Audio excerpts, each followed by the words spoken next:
ಶ್ರೀಗುರುಭ್ಯೋ ನಮಃ. ಹರಿ ಓಂ. ಸದಾತ್ಮಧ್ಯಾನನಿರತಂ ವಿಷಜೇಭ್ಯಃ ಪರಾಂಗುಖಂ ನೌಮಿ ಶಾಸ್ತ್ರೇಷು ನಿಷ್ಣಾತಂ ಚಂದ್ರಶೇಖರ ಭಾರತೀಂ. ಆತ್ಮೀಯ ಪ್ರಿಯ ಪ್ರೇಕ್ಷಕ ಮಿತ್ರರೇ, ತಮ್ಮೆಲ್ಲರಿಗೂ ಕೂಡ ಭಗವಂತ ಶುಭವನ್ನು ಉಂಟು ಮಾಡಲಿ. ಮಕರ ರಾಶಿಯವರಿಗೆ ಜನವರಿ ತಿಂಗಳಲ್ಲಿ ಹೇಗಿದೆ ಮಾಸ ಭವಿಷ್ಯ ಎಂಬುದನ್ನು ತಿಳ್ಕೊಳ್ಳೋಣ. ನಾವು ಹೇಳುವಂಥದ್ದು ಇದು ಗೋಚಾರ ಫಲ ಅಂಥೇಳಿ ನಿಮ್ಮ ಜಾತಕದ ಮೇಲೆ ದಶಾಮುಕ್ತಿಗಳ ಮೇಲೆ ಸ್ವಲ್ಪ ಬದಲಾವಣೆಯೂ ಕೂಡ ಬರಬಹುದು. ನೋಡಿ, ಈ ರಾಶಿಯಲ್ಲಿ 14, 15, 17ನೇ ತಾರೀಕು ಅನಂತರದಲ್ಲಿ ರವಿ, ಶುಕ್ರ, ಬುಧ, ಕುಜರೆಲ್ಲ ರಾಶಿಗೆ ಬರ್ತಾರೆ. ಅದು ಬಹಳ ಒಂದು ಹಂತಕ್ಕೆ ಒಳ್ಳೆಯದು. ಇನ್ನು ಧನಸ್ಥಾನದಲ್ಲಿ ರಾಹು, ತೃತೀಯ ಸ್ಥಾನದಲ್ಲಿ ಶನೇಶ್ವರನು, ಪಂಚಮ ಷಷ್ಠ ಸ್ಥಾನದಲ್ಲಿ ಯಾರೂ ಇಲ್ಲ, ಸಪ್ತಮ ಸ್ಥಾನದಲ್ಲಿ ಗುರು, ಹೀಗೆಲ್ಲ ಇದೆ. ಅಷ್ಟಮದಲ್ಲಿ ಯಾರಿಲ್ಲ, ನವಮದಲ್ಲಿ ಕೇತು, ಹೀಗೆಲ್ಲ ಒಂದು ಗ್ರಹಸ್ಥಿತಿ ಇದೆ ನಿಮಗೆ. ಉತ್ತರಾಷಾಢ ನಕ್ಷತ್ರ 2, 3, 4ನೇ ಪಾದ, ಹಾಗೆ ಶ್ರವಣ ನಕ್ಷತ್ರ 1, 2, 3, 4ನೇ ಪಾದ, ಧನಿಷ್ಠಾ ನಕ್ಷತ್ರ 1, 2ನೇ ಪಾದದವರು ವಿಡಿಯೋ ಮುಗಿಯುವವರೆಗೂ ಕೂಡ ನೀವು ನೋಡ್ತಾ ಇರಿ. ಜನವರಿಯಲ್ಲಿ ಏನೇನು ಶುಭಾಶುಭ ಫಲಗಳಾಗಬಹುದು ಎಂಬುದನ್ನು ಕೂಡ ನಾವು ಗಮನಿಸೋಣ. ಯಾಕಂದರೆ ಮಕರ ರಾಶಿಗೆ ನೋಡಿ, ಒಂದು ಹಂತಕ್ಕೆ 7.5 ಶನಿಯರ ನಿಮಗೆ ಮುಗಿದಿದೆ, ಒಂದು ಹಂತಕ್ಕೆ ದಾರಿಗಳಾಗಬೇಕು, ಆಗ್ತಾ ಇದೆ. ಆದರೆ ಕೆಲವು ಜನರ ಜಾತಕವನ್ನು ಅಥವಾ ಗೋಚಾರ ಫಲಗಳನ್ನು ನೋಡ್ತಾ ಇದ್ದರೆ ಅವರಿಗೆ ಸರಿಯಾದಂಥ ಅವಕಾಶಗಳು, ದಾರಿಗಳು ಆಗ್ತಾ ಇಲ್ಲ ಹೇಳುವಂತಹ ಪರಿಸ್ಥಿತಿಯನ್ನು ಕೂಡ ಗಮನಿಸಿದ್ದೇನೆ.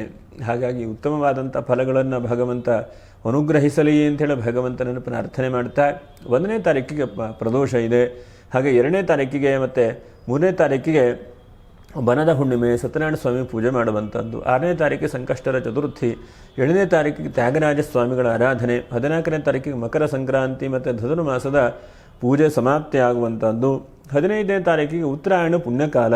ನೋಡಿ, 12 ಗಂಟೆ 52 ನಿಮಿಷಕ್ಕೆ 15ನೇ ತಾರೀಕಿಗೆ ಉತ್ತರಾಯಣ ಪುಣ್ಯಕಾಲ. ದೇವತಾ ಆರಾಧನೆ, ಪ್ರಾರ್ಥನೆ, ನಮಸ್ಕಾರ ಮಾಡುವಂತಹ ಶುಭವಾದಂಥ ಅವಕಾಶಗಳು. ಇನ್ನು 17ನೇ ತಾರೀಕಿಗೆ ಮಾಸ ಶಿವರಾತ್ರಿ, 18ನೇ ತಾರೀಕಿಗೆ ಅವರಾತ್ರಿ ಅಮಾವಾಸ್ಯೆ ಅಂತಿದೆ. 22ನೇ ತಾರೀಕು ಕುಂದ ಚತುರ್ಥಿ, ಹಾಗೆ 24 ಕುಮಾರ ಷಷ್ಠಿ, 25 ರಥಸಪ್ತಮಿ. ನೋಡಿ, ರಥಸಪ್ತಮಿಯಿಂದ 25ನೇ ತಾರೀಕಿಗೆ ಮರ್ಯಾದೆ ಇದ್ದ ಹಾಗೆ ಏನಾದರೂ ಒಳ್ಳೆಯ ಕೆಲಸ ಕಾರ್ಯಗಳನ್ನು ಆರಂಭ ಮಾಡಿಕೊಳ್ಳಿ. 27ನೇ ತಾರೀಕಿಗೆ ಮಧ್ವ ನವಮಿ ಇದೆ. ಇನ್ನು 29 ಸರ್ವೇಶಾಂ ಏಕಾದಶಿ, 30 ಮಹಾಪ್ರದೋಷ, ಹೀಗೆಲ್ಲ ಇದೆ. ಒಟ್ಟಿನಲ್ಲಿ 2 ದಿವಸ ಈ ತಿಂಗಳಲ್ಲಿ ಬಹಳ ಉತ್ತಮವಾದಂಥದ್ದು ಒಂದು ಉತ್ತರಾಯಣ ಪುಣ್ಯಕಾಲ ಇದೆ. ಯಾಕೆಂದರೆ ಮಕರ ಸಂಕ್ರಾಂತಿ, ನಿಮ್ಮ ರಾಶಿಗೆ ರವಿ ಬರ್ತಾ ಇದ್ದಾನೆ. ರಾಶಿಗೆ ರವಿ ಬಂದಿದ್ದಾನೆ ಅಂತಂದರೆ ಒಂದು ಹಂತಕ್ಕೆ ಶನಿ ಮನೆಗೆ ರವಿ ಬಂದರೆ ಸ್ವಲ್ಪ ಕಷ್ಟ ಅಂತಂದರೂ ಕೂಡ ಆತ್ಮಕಾರಕ ಬರ್ತಾ ಇದ್ದಾನೆ, ಧೈರ್ಯ ಹೇಳುವಂಥದ್ದು ಬರ್ತಾ ಇದೆ. ಯಾಕಂದರೆ ಶನಿಗೆ ಮತ್ತು ಪರಸ್ಪರ ರವಿಗೆ ಶತ್ರುತ್ವ ಇದೆ, ಬಹಳ ಶತ್ರುತ್ವ ಇದೆ. ಆ ಶತ್ರುತ್ವ ಇದ್ದಾಗೂ ಕೂಡ ಆತ್ಮಕಾರಕನಾದಂತಹ ರವಿಯು ರಾಶಿಗೆ ಬಂದಾಗ ಏನೋ ಒಂದು ಹಂತಕ್ಕೆ ಬದಲಾವಣೆ. ಯಾಕಂದರೆ ಚತುರ್ಗ್ರಹ ಯೋಗ ರಾಶಿಗೆ ಬರ್ತಾ ಇದೆ. ಈಗೆಲ್ಲ ಒಂದು ಹಂತಕ್ಕೆ ಏನೋ ಲಾಭವೋ, ಬದಲಾವಣೆಯನ್ನು, ಅನುಕೂಲತೆಗಳನ್ನು ಕಾಣಬಹುದು. ಇನ್ನು 25ನೇ ತಾರೀಕಿಗೆ ಮರ್ಯಾದೆ ಇದ್ದ ಹಾಗೆ ನೋಡಿ, ರಥಸಪ್ತಮಿ ಇದೆ. ಇಂಥ ಸಮಯದಲ್ಲಿ ಎಷ್ಟಾಗುತ್ತೋ ಅಷ್ಟು ಒಂದು ಪ್ರಯಾಣನೂ ಕೂಡ ಮಾಡಿಕೊಳ್ಳಿ. ಯಾಕಂದರೆ ಸುಮ್ಮನೆ ಕೂತ್ರೆ ಕಾಲ ಹೋಗಿಬಿಡುತ್ತೆ. ಯಾಕಂದರೆ ಗಡಿಯಾರ ನಿಲ್ಲುವುದಿಲ್ಲ ಜೀವನದಲ್ಲಿ, ಸಮಯ ಹೋಗ್ತಾ ಇರ್ತದೆ. ಹಾಗಾಗಿ ಹೋಗ್ತಾ ಇರುವಂಥ ಸಮಯವನ್ನು ನಾವು ಹಿಡ್ಕೊಳ್ಳಿಕ್ಕೆ ಆಗೋದಿಲ್ಲ. ಅಟ್ಲೀಸ್ಟ್ ನಮ್ಮ ಕೈಲಾದ ಮಟ್ಟಿಗೆ ಆ ಟೈಮನ್ನು ಒಳ್ಳೆ ರೀತಿಯಾಗಿ ಉಪಯೋಗಿಸ್ಕೊಂಡಿದ್ದೇನೆ, ಒಳ್ಳೆ ರೀತಿಯಾಗಿ ಅದನ್ನು ಪರಿವರ್ತನೆ ಮಾಡ್ಕೊಂಡಿದ್ದೇನೆ, ಅಥವಾ ಒಳ್ಳೆ ರೀತಿಯಾಗಿ ಬದಲಾವಣೆ ಮಾಡ್ಕೊಂಡಿದ್ದೇನೆ ಹೇಳುವಂತಹ ಮನಸ್ಥಿತಿ ಆದರೂ ನಮಗೆ ಬರಬೇಕು. ನೋಡೋಣ ಏನೇನು ನಿಮಗೆ ಶುಭಾಶುಭ ಫಲಗಳಾಗಬಹುದು ಎಂಬುದನ್ನು ಗಮನಿಸೋಣ. ನೋಡಿ, ರಾಶಿಗೆ 17ನೇ ತಾರೀಕು 15ನೇ ತಾರೀಕು ಅನಂತರದಲ್ಲಿ ಬುಧಾದಿತ್ಯ ಯೋಗ ಉಂಟಾಗ್ತದೆ. ಬುಧಾದಿತ್ಯ ಯೋಗದಿಂದ ಜೀವನದಲ್ಲಿ ಯಾವುದೋ ಒಂದು ಕನಸು ನನಸಾಗುವಂಥ ಸಾಧ್ಯತೆಗಳು. ಬಹಳ ಮುಖ್ಯವಾಗಿ ಈ ರಾಶಿಗೆ ಸಪ್ತಮ ಅಷ್ಟಮಾಧಿಪತಿಯಾದಂಥ ರವಿ ಬಂದಿದ್ದಾನೆ, ಬುಧನ ಜೊತೆಗೆ ನವಮಾಧಿಪತಿ ಜೊತೆ ಕೂತ್ಕೊಂಡಿದ್ದಾನೆ. ಹಾಗಾಗಿ ಯಾವುದೋ ಒಂದು ಭಾಗ್ಯಕ್ಕೆ ಅವಕಾಶಗಳು ತೆಗೆಯುವಂಥ ಸಾಧ್ಯತೆಗಳಿದೆ. ಒಂದು ಬಿಸ್ನೆಸ್ಸನ್ನು ನಡೆಸ್ತಾ ಇದ್ದರೆ ಆ ಬಿಸ್ನೆಸ್ಸು ದುಃಖ, ಚಿಂತೆ, ಟೆನ್ಷನ್ ಇದ್ದರೆ ಆ ಬಿಸ್ನೆಸ್ಸಿಗೆ ಯಾವುದೋ ಒಂದು ವ್ಯಕ್ತಿಯಿಂದ ಸಹಕಾರ ಆಗುವಂಥದ್ದು, ಅಥವಾ ದೊಡ್ಡದಾದಂಥ ಆರ್ಡರ್ ಬರುವಂಥದ್ದು, ಅಥವಾ ಏನೋ ಆನ್ಲೈನ್ ಮೂಲಕವಾಗಿ ಸಕ್ಸಸ್ಫುಲ್ ಆಗುವಂಥದ್ದು ಹೀಗಾಗತ್ತೆ. ಹಾಗಾಗಿ ಬಿಸ್ನೆಸ್ಸಿನ ವ್ಯವಸ್ಥೆಯಲ್ಲಿ ಏನೋ ಒಂದು ಲಾಭದಾಯಕವಾದಂಥ ಅವಕಾಶಗಳನ್ನು ಈ ತಿಂಗಳಲ್ಲಿ ಕಾಣುವಂಥ ಸಾಧ್ಯತೆಗಳಿದೆ. 2ನೇದಾಗಿ ಕುಜನೂ ಕೂಡ ಕೂತ್ಕೊಂಡಿದ್ದಾನೆ. ಏನೋ ಬಾಡಿಗೆಗೆ ಮನೆ ಹುಡುಕುವಂಥದ್ದು, ಬದಲಾವಣೆ ಮಾಡುವಂಥದ್ದು, ಬಾಡಿಗೆ ಜಾಗ ಸಿಗಬೇಕು, ಇಲ್ಲ ಒಂದು ಕಡೆ ನಾನು ಫ್ಯಾಕ್ಟ್ರಿ ಮಾಡ್ತೇನೆ, ಯಾವುದೇ ಜಾಗನೇ ಸಿಗ್ತಾ ಇಲ್ಲಪ್ಪ ಅಂತ ಅಂದ್ಕೊಂಡ್ರೆ ದಿಢೀರ್ನ ಯಾವುದೋ ಒಂದು ವ್ಯಕ್ತಿಯ ಮೂಲಕವಾಗಿ ಒಂದು ಜಾಗದ ಅವಕಾಶ ಸಿಗುವಂಥದ್ದು. ಎಷ್ಟೋ ಸಲ ಬಾಡಿಗೆ ಜಾಗ ಸಿಗುವಂಥದ್ದು ಕಷ್ಟ ಆಗ್ತದೆ. ಜೀವನದಲ್ಲಿ ಪ್ರತಿಯೊಂದು ದಿವಸವೂ ಕೂಡ ಬಾಡಿಗೆ ಯಾವುದಾದ್ರು ಜಾಗಕ್ಕೆ ಜಾಸ್ತಿ ಆಗ್ತಾ ಇರುತ್ತೆ ಬಿಟ್ಟರೆ ಕಡಿಮೆ ಖಂಡಿತ ಆಗೋದಿಲ್ಲ. ಹಾಗಾಗಿ ಅಂಥ ಜಾಗ ವ್ಯವಸ್ಥೆ ಸಿಗುವಂಥದ್ದು ಕೂಡ ಕಷ್ಟ ಆಗಿ ಹೋಗ್ತದೆ. ಆದರೆ ಈ ತಿಂಗಳಲ್ಲಿ ಎಲ್ಲೋ ಒಂದು ಕಡೆಗೆ ಅವಕಾಶಗಳನ್ನು ಕೂಡ ಕುಜನು ಮಾಡಿಕೊಡ್ತಾನೆ. ಇನ್ನು ಶುಕ್ರ ಇದ್ದಾನೆ, ಸ್ವಲ್ಪ ಕಲೆ, ಸಾಹಿತ್ಯ, ಸಂಗೀತದಲ್ಲಿ ಅವಕಾಶ ಏನಾದರೂ ಸಿಗುವಂಥ ಚಾನ್ಸಸ್ಸು, ಅದರಲ್ಲಿ ಏನಾದರೂ ಬದಲಾವಣೆ ಆಗುವಂಥದ್ದು, ಅಥವಾ ಸೀರೆ ವ್ಯಾಪಾರ ವ್ಯವಹಾರ ಮಾಡೋರು, ಬೆಳ್ಳಿ ಬಂಗಾರದ ವ್ಯಾಪಾರ ವ್ಯವಹಾರ ಮಾಡೋರು, ಶುಕ್ರನಿಗೆ ಬಹಳ ಮುಖ್ಯವಾಗಿ ಕಲೆಯನ್ನು ಕೂಡ ಹೇಳುತ್ತೆ. ಹಾಗಾಗಿ ನಿಮಗೆಲ್ಲ ಹೆಚ್ಚಿನದಾದಂಥ ಲಾಭಾಂಶಗಳು. ನಿಮಗೆ ಗೊತ್ತಿದೆ ಬೆಳ್ಳಿ ಬಂಗಾರದ ರೇಟ್ ಹೇಗಿದೆ, ಇವಾಗ ಇನ್ನೂ ಕೂಡ ಜಾಸ್ತಿ ಆಗುವಂಥ ಚಾನ್ಸಸ್ ಇದೆ. ಹಾಗಂತೇಳಿ ತಗೊಳ್ಳೋರು ಬಿಡ್ತಾರಾ? ಎಷ್ಟು ಕಷ್ಟ ಆದರೂ ಕೂಡ ಪರವಾಗಿಲ್ಲ, ಒಂದು ಸ್ವಲ್ಪ ಬಂಗಾರದ ಆಭರಣವನ್ನು ಮಾಡಿಸಲೇಬೇಕು ಹೇಳುವಂತಹ ಆ ದೃಢವಾದಂಥ ಮನಸ್ಥಿತಿ, ಆ ಮನಸ್ಥಿತಿಯೇ ಬಹಳ ಮುಖ್ಯವಾಗಿ ಬಂಗಾರದ ರೇಟಿಗೂ ಜಾಸ್ತಿ ಆಗಿದೆ. ಇನ್ನು ಬೇರೆ ಬೇರೆ ರೀತಿಯಾದಂಥ ಹಲವಾರು ಕಾರಣಗಳು ಕೂಡ ಇರಬಹುದು. ಆದರೆ ಏನೋ ಒಂದು ಒಡವೆ ಮಾಡಿಸುವಂಥದ್ದು, ಏನೋ ಒಂದು ವಸ್ತು ಖರೀದಿ ಮಾಡುವಂಥದ್ದು. ಶುಕ್ರ ರಾಶಿಯಲ್ಲಿ ಇದ್ದಾನೆ ನೋಡಿ. ಶುಕ್ರ ಯಾವಾಗೂ ಸಂಪತ್ತಿನ ಕಾರಕ, ಅಲಂಕಾರದ ಕಾರಕ, ಮತ್ತು ಬಹಳಷ್ಟು ಅಲಂಕಾರ ಮಾಡ್ಕೊಂಡು ಹೋಗುವಂಥ ಸಾಧ್ಯತೆಗಳು. ಒಳ್ಳೊಳ್ಳೆ ಸೀರೆ ಉಟ್ಕೊಂಡು, ರೇಷ್ಮೆ ಸೀರೆಯೋ ಮೊದಲಾದಂಥ ಉಟ್ಕೊಂಡು ಹೋಗುವಂಥದ್ದು. ಶುಕ್ರ ರಾಶಿಗೆ ಬಂದಾಗ ರಾಶಿಯನ್ನು ಬಹಳಷ್ಟು ರೀತಿಯಾಗಿ ಪರಿವರ್ತನೆ ಮಾಡ್ತಾನಂತೆ. ಏನು ಪರಿವರ್ತನೆ? ಎಲ್ಲಿ ಸ್ವಚ್ಛತೆ ಇರುತ್ತೋ, ಎಲ್ಲಿ ಶುದ್ಧವಾಗಿರುತ್ತೋ ಅಂತಹ ಜಾಗಕ್ಕೆ ಲಕ್ಷ್ಮೀ ಆಗಮನವಾಗುತ್ತದೆ. ಹಾಗಾಗಿ ಈಗ ನಿಮಗೂ ಈ ಒಂದು ತಿಂಗಳಲ್ಲೂ ಕೂಡ ಲಕ್ಷ್ಮಿಯ ಆಗಮನ ಬಹಳ ಮುಖ್ಯವಾಗಿ. ಲಕ್ಷ್ಮೀ ಆಗಮನ ಅಂತಂದರೆ ಕಷ್ಟದಲ್ಲಿರುವಂಥವರಿಗೆ ಯಾವುದೋ ಒಂದು ರೀತಿಯಾದಂತಹ ಲಕ್ಷ್ಮಿಯ ಆಗಮನ ಅಂತಂದರೆ ಕಷ್ಟದಲ್ಲಿದ್ದಂತಹ ವ್ಯಕ್ತಿಗಳಿಗೆ ಯಾವುದೋ ಒಂದು ರೀತಿಯಾಗಿ ಒಂದು ಸಂತೋಷ ಸಿಗುವಂಥದ್ದು. ನೋಡಿ, ಲಕ್ಷ್ಮಿ ಅಂತಂದರೆ ಯಾವುದು ಅಂತಂದರೆ ಜಗತ್ತಿನಲ್ಲಿ ಮನುಷ್ಯನಿಗೆ ಬೇಕಾದಂತಹ ಜೀವನ ಮಾಡಲಿಕ್ಕೆ ಯಾವ್ಯಾವ ಅವಕಾಶಗಳು ಬೇಕಾಗುತ್ತೋ ಅಂತಹ ಎಲ್ಲ ಐಶ್ವರ್ಯಾದಿಗಳನ್ನು ಕೊಡುವಂತಹದ್ದೇ ಲಕ್ಷ್ಮಿ. ಕೇವಲ ಹಣಕಾಸು ಹೇಳುವಂಥ ಅರ್ಥ ಅಲ್ಲ. ರಾಶಿಗೆ ಶನೀಶ್ವರನ ಮನೆಗೆ ಶುಕ್ರ ಬಂದಾಗ ನಿಮಗೆ ಸಂಪತ್ತಿನ ಸೃಷ್ಟಿಯಾಗುವಂತಹ ಚಾನ್ಸಸ್ಸು. ಮತ್ತು ವಾಹನದಲ್ಲಿ ಏನೋ ಕಿರಿಕಿರಿ ತೊಂದರೆ ಇದ್ದರೆ ವಾಹನದ ರೀತಿಯಲ್ಲೂ ಲಕ್ಷ್ಮಿ ಅನುಗ್ರಹ.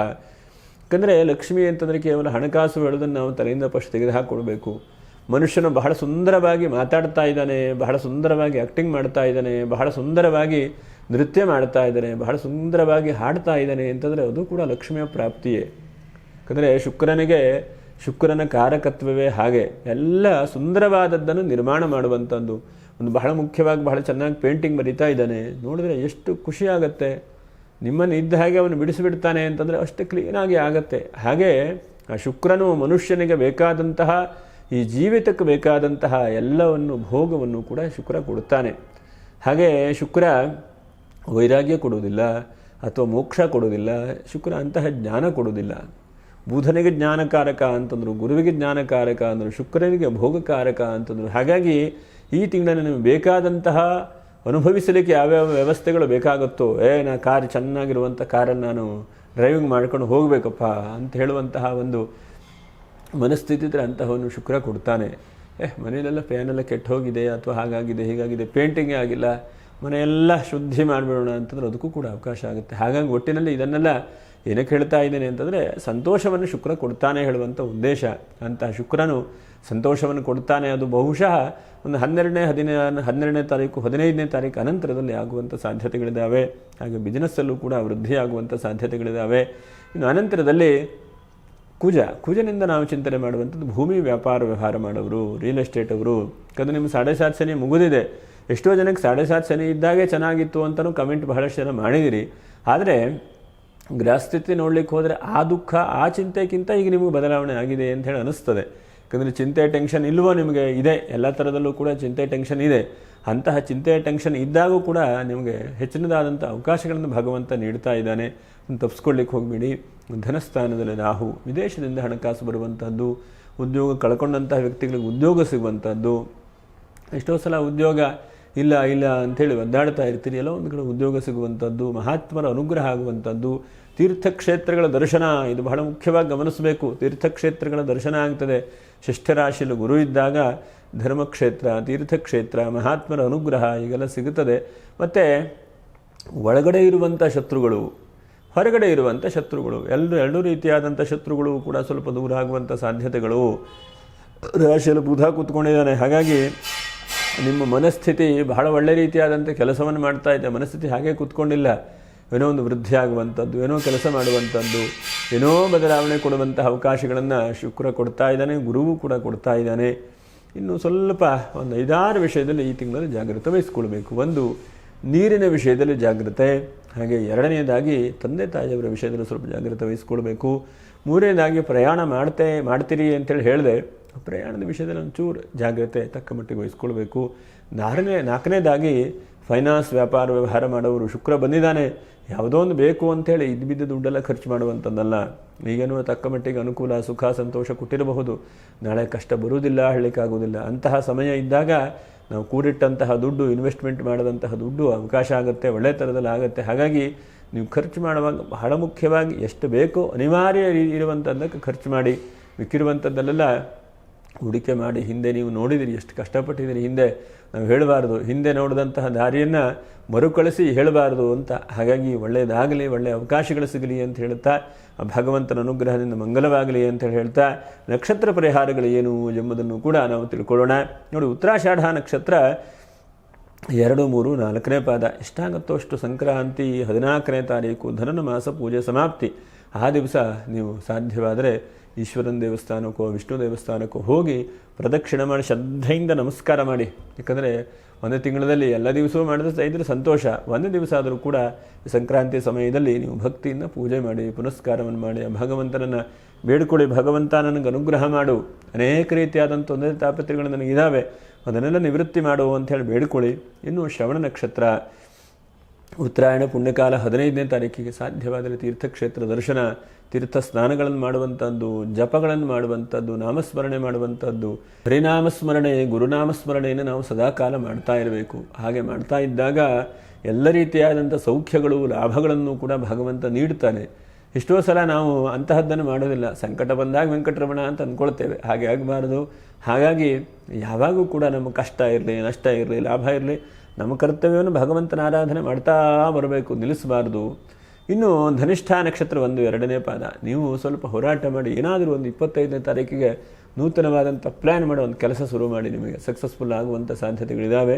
ಇದಿಷ್ಟು ಭಗವಂತನ ಅನುಗ್ರಹದಿಂದ ಶುಭವಾಗಲಿ, ಎಲ್ಲ ಕಷ್ಟ ನಷ್ಟಗಳು ಕೂಡ ದೂರವಾಗಲಿ ಅಂಥೇಳಿ ಭಗವಂತನ ಭಕ್ತಿಯಿಂದ ಪ್ರಾರ್ಥನೆ ಮಾಡ್ತಾ ಮತ್ತು ಮುಂದಿನ ವಿಡಿಯೋದಲ್ಲಿ ಭೇಟಿ ಮಾಡೋಣ. ನಮಸ್ಕಾರ. ಲೋಕ ಸಮಸ್ತ ಸುಖಿನೋ ಭವಂತು. ನಮಸ್ಕಾರ. ಹರ ಹರ ನಮಃ ಪಾರ್ವತೀಪತಯೇ. ಹರ ಹರ ಮಹದೇವ.